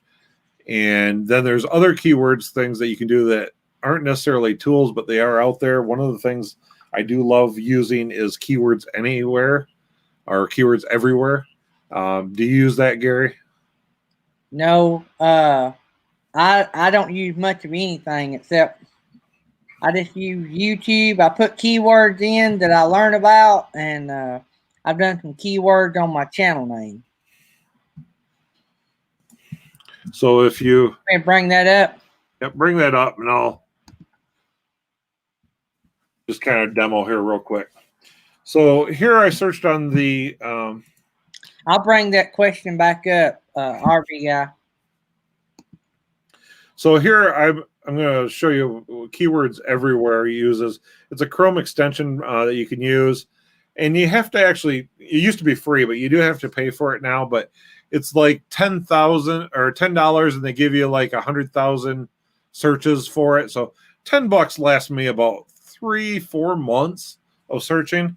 And I tell you, they have where you can turn it off when you're not doing keyword search. I leave it on all the time, and I do a ton of search on Google. Both for the YouTube channel as well as work. Like I said, it takes me about 4 months. But what you can see is right here, I went ahead and searched the term RV living, and keywords everywhere put this little text right here that'll tell you that the volume of that searched on YouTube is 12,100 a month of people searching that term. So part of the thing when it comes to trying to rank and search is you want more than just to be able to rank. You want to be able to rank on a term that people are actually searching for. Because it doesn't do you any good if you rank on a term that no one's ever going to look for. So this is one of the things I don't really care for when it comes to TubeBuddy, because of the fact that I can put in a search and it might say, I have very excellent chance of ranking in this tag, but it doesn't really, it has a spot where it kind of tells you whether or not people are searching, but it doesn't make it definite on what they're searching. So what I'll do is I'll unshare that one, Jerry, and I'll pop up Morning Fame. Morning Fame is a tool that, I use TubeBuddy, Morning Fame, all of them. But the one I like the best is Morning Fame. And I'll show you why when you go ahead and show that up there. The reason I like it most is right up here. The one is right up here at the very top. How I said when it comes to ranking in search, it all comes down to your channel averages. And they actually show this right up front to you, what your channel averages are, as far as your subscribers, your channel views, your channel views in the last 7 days, and your viewer to non-viewer or subscriber to non-subscriber ratio right there. The other things that they do is they show you traction, whether or not your channel's growing. And as you come down through here, you can see how your channel's growing. You can see whether or not, this video, this was our 10 quarantine questions, and it really hasn't seen many views. So as far as helping the channel, it's kind of a snoozer as of right now. And that's why it has the Z's there. But it has good comments. So the comments are within my channel average. So its ranking is being good. As you come down here, this is the video that I did on Blackstone spatulas and announced our giveaway for the Blackstone griddle. And you can see here, this one's performing rather well. It's had 423 views and it hasn't even been 7 days. Even though the viewing duration is a little low, so some people might not know about the giveaway because it was at the end of that video. Even though there was text in the beginning saying wait till the end, they might be fast forwarding it to get there, and they might not be watching the whole thing. But it has good likes, it has good comments, and it has good gained subscribers. So it's helping my channel grow. So these are all things that Morning Fame can kind of tell you about the analytics of your channel. But then also, you can come up and if I'm going to research my next video and I come up here to strategy, it's going to kind of tell me how strong my channel performance currently is. It's also going to tell me what videos were my best videos that maybe I should create more videos on these topics. So this is a great insight of what's going on in your channel with your videos as a whole and what videos maybe you should do. Come back and do a review video on. Maybe do another variant of a video on that same subject. Because as you can see, all of these, the views, the duration, the likes, the subscribers, all of these have done fairly well. So then it gives you, okay, well, if you don't want to do that, just don't make videos on these subjects. These subjects didn't perform well. So it tells you that, so that you're not making the same mistake over and over again. The other thing that it tells you, it kind of tells you how your series are doing. So if you have your playlist, it's going to tell you which ones of your playlists are doing the best job for your channel, and whether or not you're getting views, duration, things of that. And it gives just a ton of information. But one of the things I love most about it is doing the keyword search in here. Because when I come up here and I say keyword search in Morning Fame, I don't know, let's see. That didn't go to the shared window, did it? Let it down, then bring it back up. I'm going to unshare that one. What it did is it popped it up in a different tab. So let me come here and I'm going to reshare that.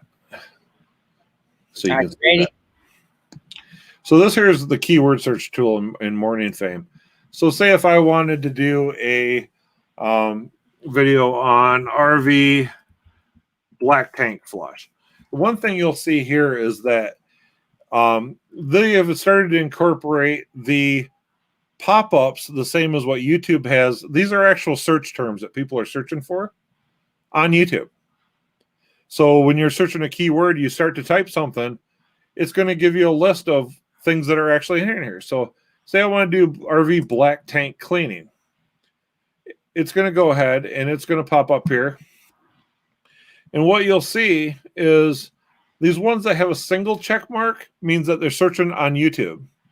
If they have a double check mark, it means they're searching on both YouTube and Google.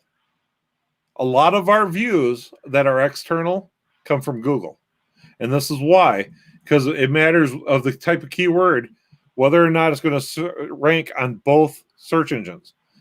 So because of that, you may make choices to say, I want to do something a little differently. It also ranks these letters here. Now, some of these letters, obviously, if you get one that's, pretty much, anything above a D other than this A and the N, the A is relevance to your channel. And we'll get into that in just a second. But these other ones have other meaning, and it bases off what I talked earlier about when it comes to the averages of your channel. And what that comes down to is your abilities to rank in the top 10 of any given topic. So if I go ahead and click this and I say, okay, yeah, I know the ranking's low, but I want to go to the next step. What this does, this is going to start breaking down that ranking. As you can see, this exact search term is only searched on YouTube and not Google. So there might be a better search term out there, but this here will give you an idea as far as how this search term ranks for your channel. Because like I said, every term might rank differently for someone else's channel. Now, in this case, the relevance matches my channel, and it gets this information from my channel tags, whether it thinks that this topic is good for my channel. So if you had this information, you're going to put these words in your title, and then you're going to put tags in your description matching these words. Right. And this tool is going to walk you through this. Because as you see, okay, this is saying I have a grade of E here because of likes and comments. And it says your channel. And this right here is the big thing that TubeBuddy don't necessarily come right out and say it. It has it in there, but it doesn't come out and say what it is or what it means. And that's the gateway video. Gateway video is the video you need to beat to get into the top 10. Okay? And if you scroll down, it's going to give you the search ranking in YouTube. This right here is the gateway video on this topic. So if you look here, they have 15.2 thousand subscribers and 3,600 views on this video. So in order to rank, I have to rank higher than what that channel is based on my channel averages. So as you can see right here on likes, my channel averages 36 likes per video, where the gateway video ranks 180. The number one video ranks 572. So as you can see, things here might not completely work out. So I might choose to, let's go back and we're going to find a different thing. Okay, well here, let's do a quick look up here and it'll give me the grade rating. Okay, so this one, it's not quite as bad. It looks like it's just as many people search it at 39 compared to 37. But this is both on Google and YouTube. And the one section isn't as bad. So let's go ahead and we're going to take a look at this one. Okay, so now we have a double check mark here showing it's both YouTube and Google where the search tag is used. We have a relevance of A. Likes and comments, we're kind of right there in business with them. Views could rank one way or the other because of good content, but this is all just kind of a baseline of what you're going to go to. Now, as you can see here, this is a different gateway video, 2.38 thousand subscribers. So this one channel is a little bit closer to what I am. Okay. He has 8,000 views. Now that's 8,000 views is more than what my average is, but I might have a chance at ranking here. Maybe not top 10, but maybe 12, maybe 11. We don't really know here yet. But what we'll do is we'll come here and we'll go on over to step 4, even though it gives me an overall grade for relevance of F. The problem is that there's no description and keywords yet. And the thing to remember that when you go to rank in YouTube search, it's a combination of the title, the description, and the tag. As far as what your overall chance of ranking is. And you can see here, as I add that same keyword phrase somewhere in my description, my relevance went up. As I come down and I add that into my tags, now I got some other tags that I could use here. I could use holding tank, don't drain. I could use holding tank for cabin. That don't really apply, but okay, black water holding tank for RV, black water tank capacity. I love this feature. So now you look at this and it's like, hey, I don't look too bad on this, right? But it gets better. I scroll down a little bit more. I can load my thumbnail and I can actually look to see what does my thumbnail look to next to the other thumbnails that are going to show in search.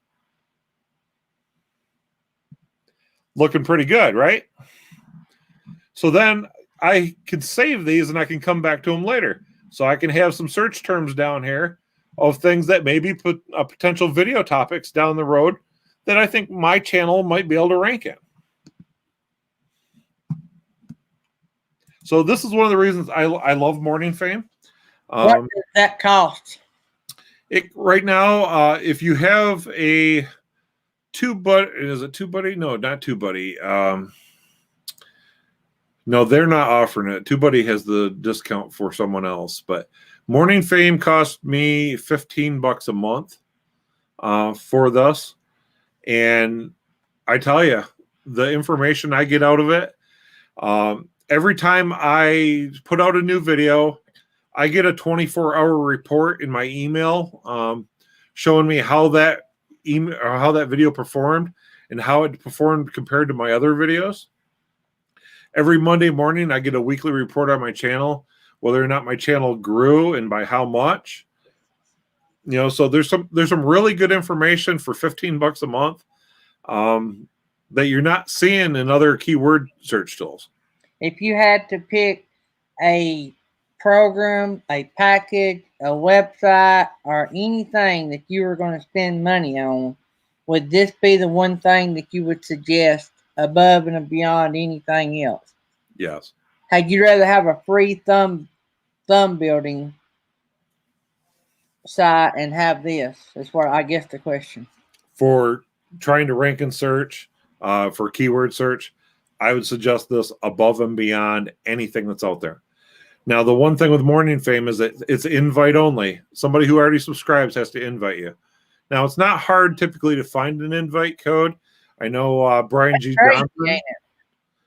I got mine from Brian G. Johnson, and he has some videos out there where he has it. And I'm a subscriber, so I can give out invite codes.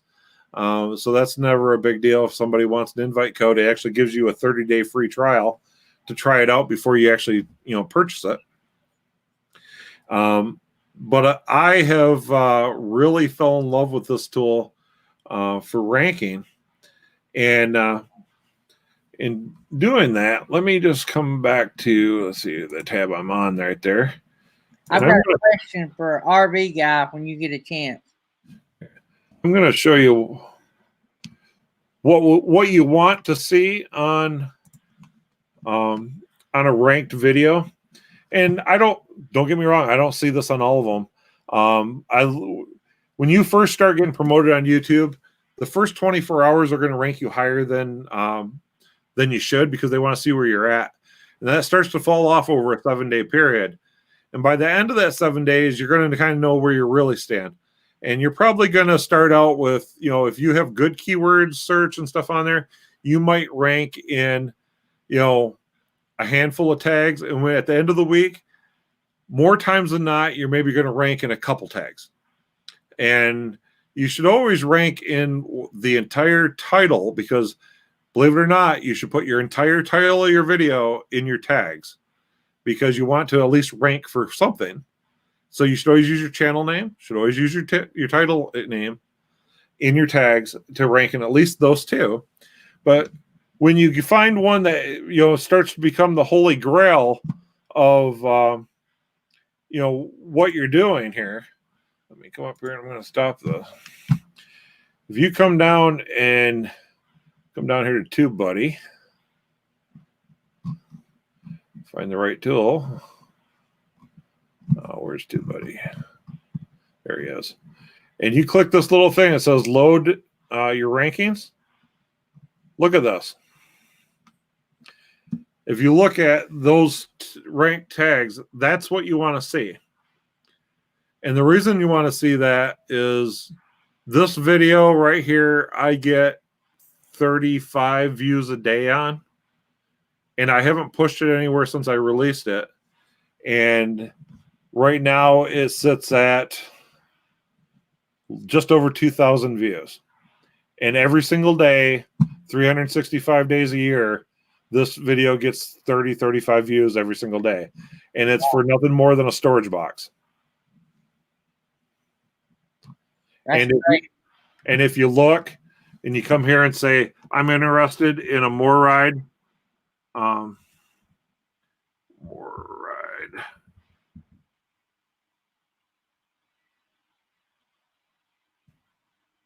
storage box. If you look at that, you'll see I rank number 1 in a MORryde storage box. And I also rank it in the top 15 if you just search MORryde steps. So these tools can work if you have a small enough subject. And this is why some of our RV upgrade videos do so good, because they're a small subject. My Blackstone videos don't do as good because they're a broader subject. So small channels, small subjects work good. You can rank. Yeah, I'm not going to get 6,000 views a day off of any of these. But 30 to 40 views a day, I can't complain about that. Yeah. I'm gonna let Corey answer this, because you got multiple cameras. I only have my laptop camera, and then if I'm doing something that I need to move around, I have to go to Prism on my cell phone. So Corey's gonna be your answer here, because I only live stream from my MacBook Pro, and I use the onboard camera with an external boom mic, a Fi-Fi boom mic. Right. I assume he's talking about all the cameras you had. How I'm using the DSLR camera as a webcam. And currently right now I'm using the software Sparkle Cam. If you buy it specific to your manufacturer, which I bought it specifically for Canon, it's $69. I wish I may have even held off about a month later. Canon just actually released a beta version of webcam utility that matches pretty much their newer cameras over the last few years. that does the same thing that they are offering for free. It's still in beta, but basically I give my camera a power source so I don't have to worry about a battery going dead. And I plug in my USB cable into the laptop, and I use Sparkle Cam. And Sparkle Cam, I can do some goofy things with it. I can come in and let's see here, effects, image overlays. I can do weird things. I can, if I want to put a little pink elephant up here in the corner. I don't know if can you see that? Yeah. I can do stuff like that. I can put glasses on me. If I want to put another image or another webcam in, I can do that. Say if I wanted to, green screen, foreground image. Let's see here. Duration, face awareness, text quality, device. I can add in a webcam. And I'm going to droid cam. So right here, this camera is actually showing upside down, but you can do all kinds of different things if I want to, do certain things. Which I can come back to the camera. You can embed, like if I want to do picture-in-picture, Sparkle Cam will let you do that, similar to what OBS Studio does. You can do the kind of same thing with OBS Studio, where you can do overlays, or you want to do picture-in-picture and things like that. And OBS Studio is free, but it's a little more cumbersome than using StreamYard, and you have to have a bigger machine to do it because all the video processing is done on the machine, where StreamYard does all that on their servers online. So there's different things you can do out there. But like I said, typically if you're wanting to go from a DSLR, there's two basic ways you can do it. Either by USB with Sparkle Cam, or the other option is if you have a camera that does clean HDMI out, you can go into an HDMI capture card, like the Cam Link USB card. You can plug into a laptop, and you can do up to 4K video coming into it to capture that video. But again, you're processing that on your laptop or computer. It takes up a lot of resources, and this seems to work really good. My only complaint is I wish StreamYard would let you stream in 1080p instead of just 720. Because I have the equipment to do it, and it would be just that much clearer. But the biggest thing is the lens. You get the camera with the lens on it, and it makes a big difference. Because even like this camera, I've got that's something. So yeah, like this camera, I have autofocus and stuff here. So like here, I just got a USB hub, so I got the box sitting here. If I were to pull this up here, it's going to autofocus on that box. So you can read it, and then I can let off of it, and it's going to autofocus back to my face. And that's some great options that you typically have that a webcam can't quite do. Cell phones do a pretty good job about autofocusing no matter what it is. If you do stream from a cell phone. And there's options you can do to use your cell phone as a webcam on a computer too. Especially if you have an Android, there's a program called Droid Cam that you can load on your cell phone, and it'll mimic it onto your desktop as a webcam. Yeah. Well, we could talk about this to midnight. Probably could. I have learned. I thought I had heard everybody hash this up and down so much that I wouldn't learn that much. But I can see that I got a lot to learn. I do love the my mind went blank. I had it brought up.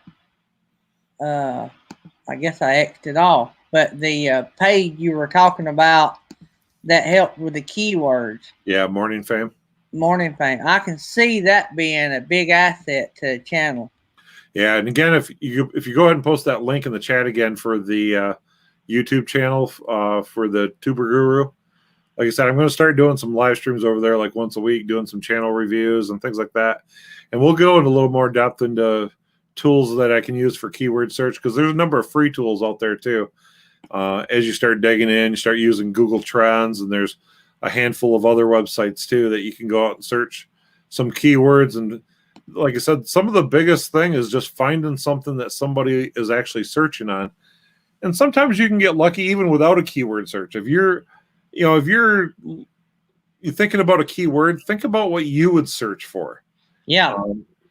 And sometimes you'll hit something on that, and you can rank in those terms because, in some ways we all think alike sometimes. So, if you're searching on a search term, maybe someone else is too. So, sometimes you might want to just throw one of them tags in and see how it does.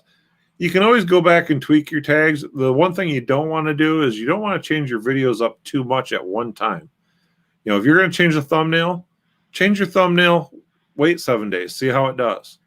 If you're going to change some tags, change them, wait a while, see how it does. Because when you change too much at once, YouTube has kind of too much to try to relearn at once. So you could physically hurt your video if it's performing somewhat well and you're just not happy with its performance, you're trying to get it better. You could actually hurt it by changing too much at once. Yeah.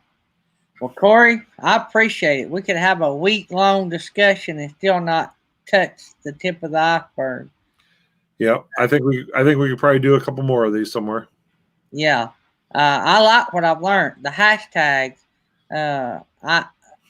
I'm not a tech guru, but I don't think that would be too hard to figure out. I see me working on some of that and trying to figure out what my look is. That's another thing I want to work on.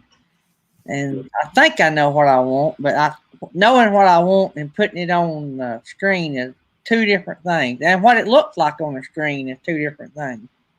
Well, and that's the thing too. The one thing that we kind of will touch on that is, as you're working on all this stuff, one of the greatest things about Canva is the fact that the templates are already pre-sized for different things, and you don't have to go out and try to figure out what size you have to make something. One thing I will thumbnail one, but they don't have one for the. One thing I would suggest is anytime you're working on an image, if you want to know what size works, you want to know what size it is in pixel sizes. You don't want inches or anything. You want to know how many pixels. And that's because when it comes to an image, everything's about pixels. So, if you're talking something that's, 1080 high def, that's going to be 1920 by 1080 in pixels. So like your StreamYard image right here, for your background image, that's going to be 720p because that's what StreamYard broadcasts in. So you want an image that's 1280 by 720, and that will fit the screen. Yeah. And you go with that. And the same thing goes with thumbnails. Like I do all my thumbnail template, so they won't let you overload it. Right. I do all my thumbnails in 1080p. So they're 1920 by 1080. I love Canva too because you cannot do the full, like it don't automatically throw a picture up there the full width. It lets you adjust it so you can have a border. So you can have like a black background, which creates a black border or red or. And the channel arts I do, I had a really hard time finding the exact size that YouTube wanted for the channel art. And I think a lot of people have a problem finding that information. I can't find one to do the banner. Canva, I actually went to and got a free one off Canva just to find the pixel sizes because I couldn't find it anywhere else. And the reason it's weird is because it's ungodly huge and it has just this strip through the middle of it. And the reason being is because YouTube uses the exact same image, whether it's on desktop, mobile, or TV. So it has to match all three. And so the image is very goofy sized, and what part you want to actually show up on desktop has to be right in the exact spot. So again, I've made a template. So when I do channel art for people, I throw it in there, and usually before I even send it back to them, I have a separate channel that I use just right now for I'll upload the channel art and a logo, and I'll give them the link to the channel and say, hey, go look at it, so they can see what it actually looks like on YouTube. And then once they give me the go ahead, I'll go ahead and I'll email them to them, and then they can upload it to their channel. But I put it on there just so they can see it real world on YouTube, but what it looks like. They can go look at it on desktop. They can look at it on mobile and see, you know, what it looks like there. All right. Well, I think we about wore them out. I appreciate it. Thanks for coming on. We like I say, we could keep talking about it, and we could learn and talk, and but I think we've all learned a bunch. I think everybody's tickled to death. The bunch that's in here has been real interacting, and I think we've all learned something. And I appreciate that, and hope maybe we'll have you back again before too long. And I may be hollering at you to help me work with mine some. Like I said, I'll go ahead and I'm planning on starting to do channel reviews and doing some of these little live streams covering topics just like this. No matter how much you talk about it, somebody has a question about it because maybe they missed it or like be a slow learner. Well, yeah, I mean, they might not be able to have a chance to write it down, and they remember talking about it, but don't really remember where something is. So. Yeah. All right. Well, thanks, Corey. I'm gonna let you down, and I'm gonna tell everybody bye, and I'm gonna go fill up my coffee mug. I think Jerry Holly and them wanting to do a party. Yeah, I hit 800 tonight. Thank you, guys. Yep. I went actually over 800. So congratulations. I appreciate it. 200 more, and you'll be there. Yep. We're about 20 tomorrow. We should probably be about 2,200 watch hours. So yep, you'll be there in no time. I'm working on some copyright claims. That's got about 5 live streams tied up. Just claims, not strikes. But what are they claiming on your live stream? Is it music or something, or cover music? Yeah, cover songs. It's cover hard. Not always allowed. What I've been told. Yeah, it's hard to fight them on something. I know. I watch a couple channels that does outdoor hunting. There's one guy, he has a great channel on crossbow hunting called Death by Bungee. And he plays in a band. He writes all his own music. And they actually have an album with his music on. He used some of his music on his own channel, and they flagged it for a copyright strike. I've got some, like if they don't reply, like you get a copyright claim. It's not a strike. They tell you that. And they just ask you how you want to handle it, or you won't be monetized on that video. So it's not a big deal, but you can dispute it, right? No harm in disputing it. So what you do, you dispute them. Well, if you lose and you appeal it, and you lose, it's a copyright strike. Right. So in other words, they're telling you if the record label don't want to give you permission after you dispute it, you better just leave it alone. So I've had 2 songs so far that I've lost my dispute. And so what I'm going to do is I'm not going to let them make the money on it. I'm going to mute it. I'd rather give them the money. I had a couple personal videos on my personal YouTube years ago, and I had used some music that was Kid Rock's, and it popped up and it asked me what I wanted to do. And I just marked them to, they can make money off my video. I don't care. It was just a personal YouTube video at the time. But, and once that was done, it was done. And there was no other problems with that. And that's how a lot of these guys that are doing reaction videos, to music videos and things like that, they just go ahead and let them get paid for, the rights to that. If it's just, if it's not like throughout the whole video, sometimes just a portion of the money, if you do have it monetized, there's different things that are there, but hopefully you get that all cleared up. Yeah, it's not holding my channel up. It did cost me a bunch of hours. I think it was 3 or 4 live streams. So it wasn't a big deal. And I don't blame them. I don't want what's not mine, but I always thought cover songs were allowed, and so we may just have to look at how we do that from now on. Now, have you looked at any information on Creative Commons? No. Creative Commons, if a creator marks their licensing on a video as Creative Commons, what that means is that it's acceptable to use elsewhere for other people. But what they need to do is that they need to mark when they reuse it, that the footage was related to Creative Commons licensing and include a link to the original video. And usually that takes care of any claim issue on that if the original video was marked that way as far as licensing. Yeah. So usually when you do a YouTube search, if you go up to filter, you can actually choose Creative Commons, and it's not always accurate, but it will try to filter out the videos that are Creative Commons videos. And that's how a lot of these weird channels do compilation videos of, like, you know, the top 10 fastest trains in the world and stuff like that. They're using footage from other places that marked it as Creative Commons, you know, to do that kind of stuff. But all right. Well, I got to get that out. All right. I'm going to let you go. Thanks. Right. And come by anytime, and we'll talk YouTube talk. Will do. Thanks for supporting the channel, too, by the way. Not a problem. I can always listen and work. Do what? I can always listen and work. Good deal. Thanks. All right. Bye. All right, guys. What a show. Over 2 hours. I thought it would after having the shave, and I am glad I got to shave.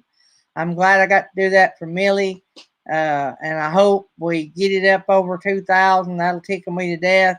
I'm ecstatic. We've got it to where we have, and we're going to keep putting out masks till we run out. So y'all tell everybody about it. Y'all talk about it on your live streams. We're a long ways from running out. We can do 60 at least. So let's keep it going, and we'll keep talking about it, and we'll get them through it. And tonight, pray for weekend RVing. Pray for Millie. She's got a big day tomorrow. James, too, because he's got to be at home and not be there with her. And so it's going to be tough. Jarhead and Ginger, I think Jury Holly may be going live. If not, Jury, are you going to go live?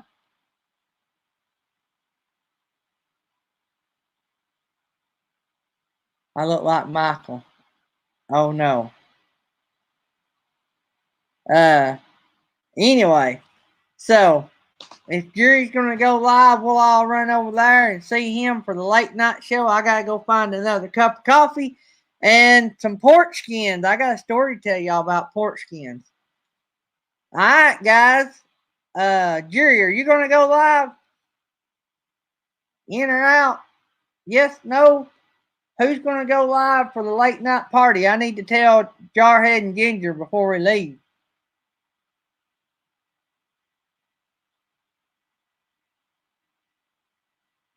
Oh, Jury's on the phone on the hospital. Oh, Johnny's Journey is live. So we can go to Johnny's Journey. If Jury goes live, we can all go back over there, or we can just go to Johnny. Jury, keep me posted, buddy, on what's going on. All right, guys. Love you. I'll see you tomorrow. Got some stuff to tell you about. Really exciting. And everybody go to one of the late night parties. Oh, Jerry said he's going to go live as soon as he gets off the phone. Jerry is going to go live as soon as he gets off the phone. All right, guys.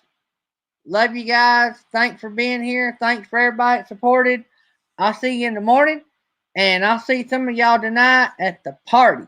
See ya. Bye.